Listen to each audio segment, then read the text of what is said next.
Hi hello ನಮಸ್ತೆ ವೀಕ್ಷಕರೇ, ಇವತ್ತು ನಾವು ನಿಮಗೆ ತೋರಿಸೋದಕ್ಕೆ ಹೊರಟಿರುವಂತಹ ಐತಿಹಾಸಿಕ ಪುರಾತನ ಸುಮಾರು 120 ವರ್ಷದ ಹಳೆಯ ದೇವಾಲಯ ತ್ಯಾಗರಾಜನಗರದ ಶ್ರೀ ಅಭಯಲಕ್ಷ್ಮೀ ನರಸಿಂಹ ಶ್ರೀ ಪಟ್ಟಾಭಿರಾಮ ದೇವಸ್ಥಾನ.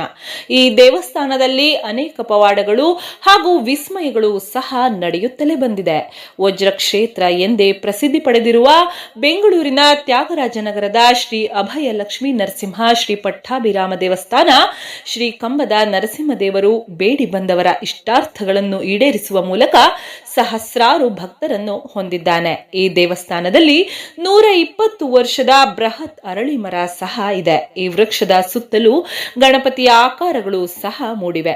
ಮರದ ಒಂದು ಭಾಗದಲ್ಲಿ ಬಾಲಗಣಪತಿ ಆಕಾರದಲ್ಲಿ ವಿಶೇಷ ಮೂರ್ತಿ ಕೂಡ ಮೂಡಿದೆ.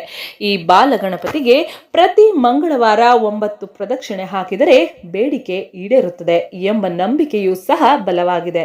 ಇದಲ್ಲದೆ ಈ ಆವರಣದಲ್ಲಿ ಗಣಪತಿ, ಆಂಜನೇಯ, ನಾಗಪ್ಪ, ಗರುಡ, ಈಶ್ವರ ಸೇರಿದಂತೆ ಅನೇಕ ದೇವರುಗಳು ಹಾಗೂ ಆದಿತ್ಯಾದಿ ನವಗ್ರಹ ದಂಪತಿ ಸಮೇತ ಇರುವ ವಿಗ್ರಹಗಳು ಕೂಡ ಇವೆ.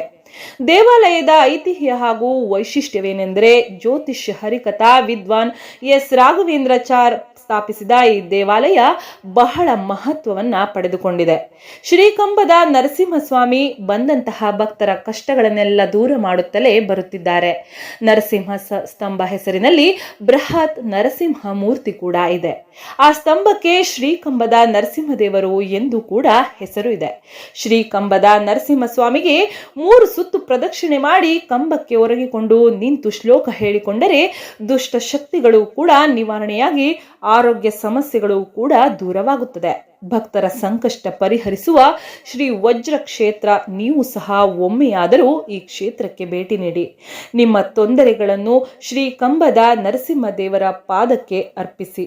ನೀವು ಅಂದುಕೊಂಡ ಎಲ್ಲ ಕಾರ್ಯಗಳು ಸಹ ಯಶಸ್ಸನ್ನು ಕಾಣುತ್ತವೆ.